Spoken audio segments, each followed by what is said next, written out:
Prečo nehrá moje staré rádio? Prečo chodíš každý večer na pivo? Prečo sused parkuje pred garážou? Prečo je to tak? Prečo nesmiem vstávať od obeda?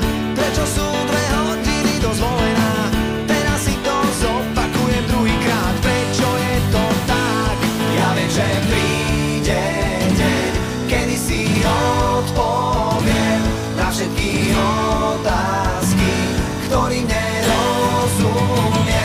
Ja viem, že príde čas, kedy si každý z nás povie, že tento svet som zažil rád.